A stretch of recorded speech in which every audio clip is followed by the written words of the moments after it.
Nell'esercito più letale del mondo antico, i soldati non supplicavano i loro superiori per essere promossi, li supplicavano per non esserlo. Alcuni arrivavano a fingere di non saper leggere, altri si inventavano tremori alle mani. Qualcuno commetteva infrazioni minori con precisione chirurgica, abbastanza gravi da sembrare inadatto al comando, abbastanza lievi da non finire davanti al plotone d'esecuzione per diserzione. Era un'arte di invisibilità sistematica, praticata da uomini che avevano capito una verità che i libri di storia scolastici raramente raccontano. Il freddo della Germania morde le ossa attraverso la lorica segmentata, mentre il fango del Reno si impasta ai caligae di cuoio. Al centro dell'accampamento un legionario veterano non sta festeggiando. Lucius, con il volto segnato da 20 anni di campagne, fissa il suo legato con un'espressione che non è di gratitudine, è di puro terrore. Davanti a lui, il centurione porge il vitis, il bastone di legno di vite, simbolo di comando e di potere assoluto sui ranghi. Ma Lucius non allunga la mano, arretra. La sua voce trema mentre pronuncia parole che sembrano folli per chiunque sogni la gloria. «Vi prego, mio signore, lasciatemi nel fango, non promuovetemi». Questo non è un momento di follia, è il calcolo freddo di un sopravvissuto. Nelle prossime pagine scaveremo tra i papiri dell'Egitto romano e le tavolette di Vindolanda per capire cosa si nascondeva dietro il rifiuto dei gradi. Scoprirete perché un soldato preferiva pulire le latrine piuttosto che comandare una centuria, come il sistema economico della legione trasformava la paga più alta in un debito perpetuo, e perché avere la cresta trasversale sull'elmo significava avere un bersaglio dipinto sul petto, sia per il nemico esterno che per i propri compagni. Per capire questo timore, dobbiamo spogliarci dell'idea moderna di carriera e indossare la tunica di lana grezza di un Miles. La vita nella legione era regolata da una gerarchia d'acciaio, ma salire i gradini di quella piramide non significava solo paga raddoppiata. Significava entrare nel mirino di 3 nemici diversi: il nemico esterno, i propri commilitoni e lo Stato stesso. Flavio Vegezio Renato, nel suo Epitomarei Militaris, ci descrive una macchina bellica dove ogni uomo era un ingranaggio. Ma quando quell'ingranaggio diventava un principalis, un sottufficiale, l'attrito aumentava fino a diventare insopportabile. Un soldato semplice, un munifex, aveva un compito chiaro: combattere e sopravvivere. Un optio, il secondo in comando di una centuria, portava sulle spalle la responsabilità della disciplina, della logistica e della vita di 80 uomini che fino al giorno prima erano i suoi unici amici. Il primo grande deterrente era l'odio. La disciplina romana non era fatta di pacche sulle spalle, era fatta di percosse. Tacito, negli Annales, ci parla di un centurione soprannominato Cedo Alteram, ovvero portamene un altro, per la sua abitudine di spezzare i bastoni di vite sulla schiena dei legionari e chiederne subito un sostituto. Quando venivi promosso, smettevi di essere un compagno e diventavi l'aguzzino. In un ambiente chiuso come un castrum di frontiera, dove la sopravvivenza dipendeva dalla coesione del gruppo, essere l'uomo che deve punire i propri fratelli d'armi creava un isolamento psicologico devastante. Molti soldati preferivano la fatica fisica del lavoro manuale alla solitudine del comando. Il vitis era uno strumento di potere, ma nelle mani sbagliate, nelle mani di chi era stato promosso contro la propria volontà, diventava il sigillo della propria condanna sociale. C'era però un calcolo ancora più spietato che governava il rifiuto della promozione. Non era solo il timore dell'isolamento, era il timore di morire ammazzato dai propri uomini. E ci sono prove storiche che questo accadeva con una frequenza che i manuali militari preferiscono non sottolineare. Durante le grandi rivolte dell'anno 14 d.C., seguite alla morte di Augusto, i soldati delle legioni sul Reno e in Pannonia non si scagliarono contro l'imperatore lontano a Roma, si scagliarono contro i loro ufficiali immediati, contro chi applicava la disciplina ogni giorno, chi colpiva con il vitis, chi ratificava le punizioni e i tagli alla paga. Il centurione Lucilio, documentato da Tacito, fu letteralmente fatto a pezzi dai suoi uomini durante la rivolta pannonica.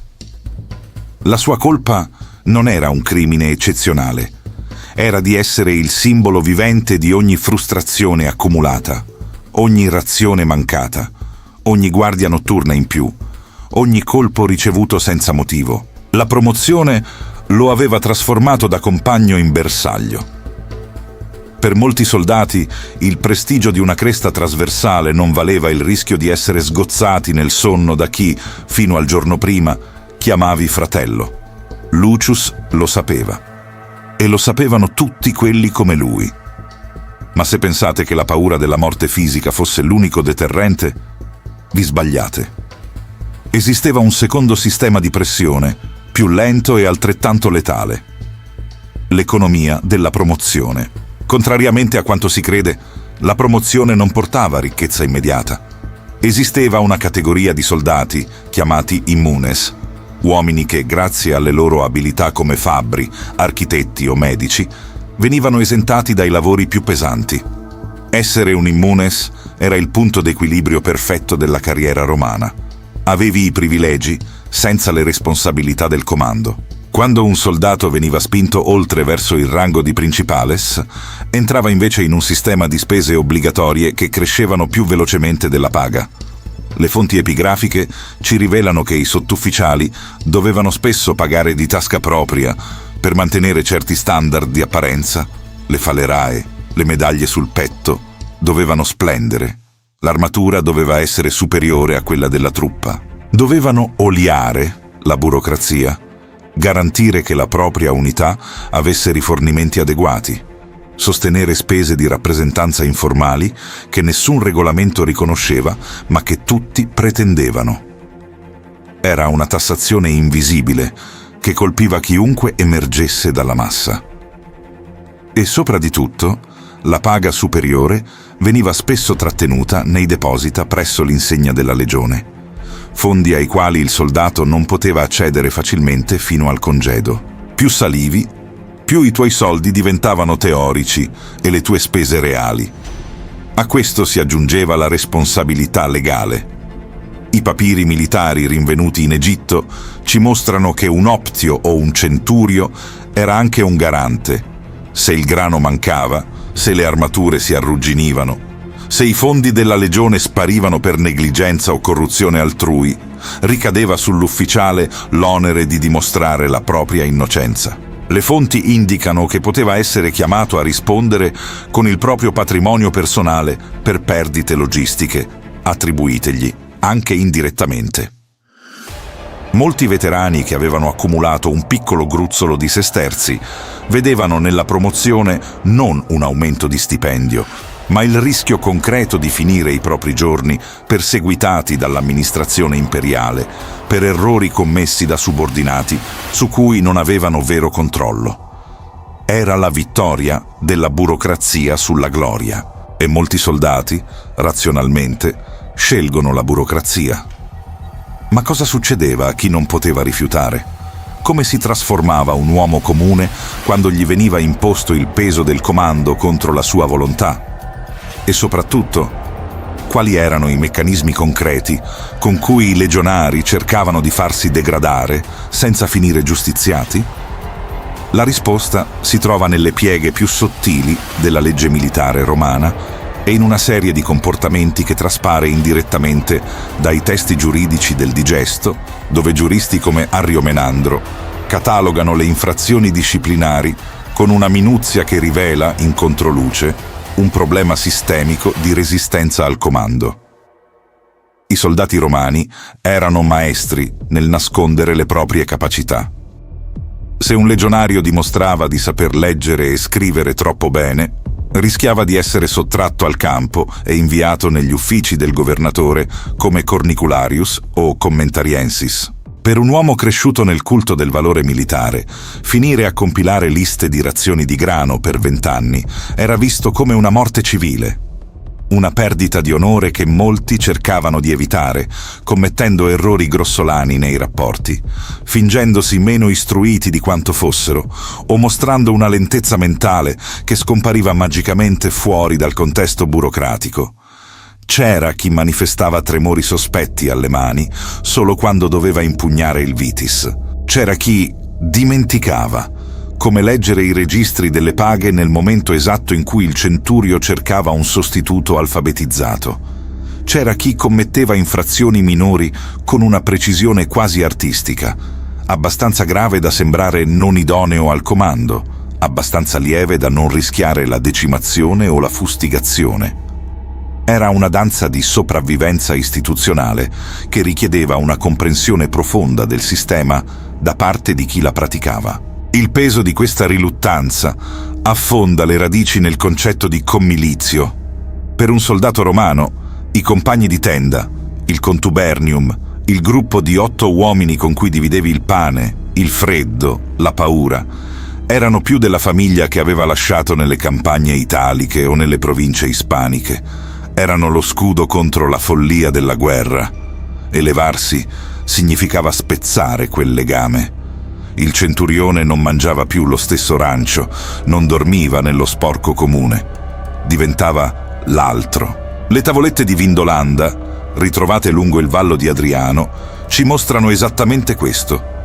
Una rete fitta di suppliche di uomini che chiedevano di restare dove erano, di non essere trasferiti, di non essere elevati a ruoli che li avrebbero allontanati dalla loro unica famiglia reale.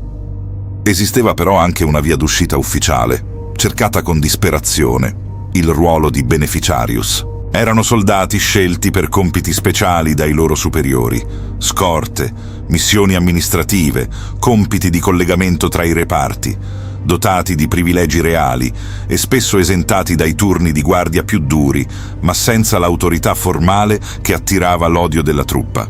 Era la carriera laterale per eccellenza. Molti legionari investivano somme considerevoli in raccomandazioni ai segretari dei governatori pur di essere inseriti in quelle liste, preferendo un lavoro di scorta o di amministrazione militare alla gloria sanguinosa del comando sul campo.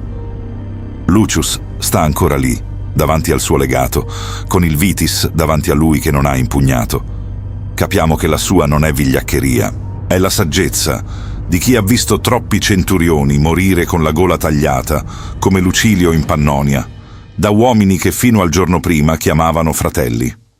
È il calcolo lucido di chi sa che il potere nell'esercito romano non è una ricompensa, è un bersaglio.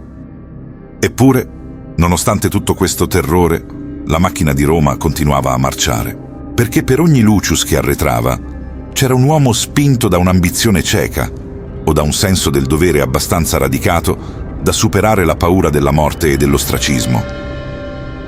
Questi uomini erano i pilastri dell'impero, ma erano pilastri che poggiavano su un terreno intriso di risentimento e calcolo.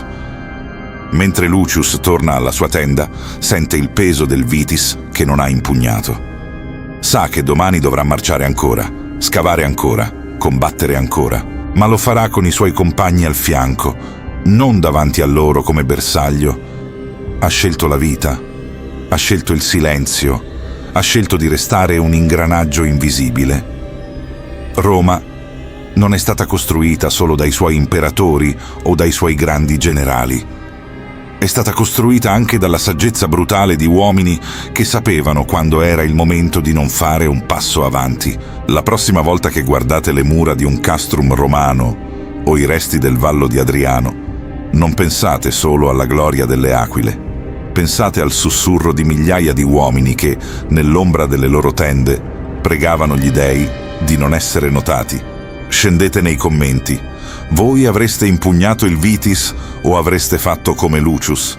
E c'è qualcosa della vita militare romana che volete che esploriamo nel prossimo episodio?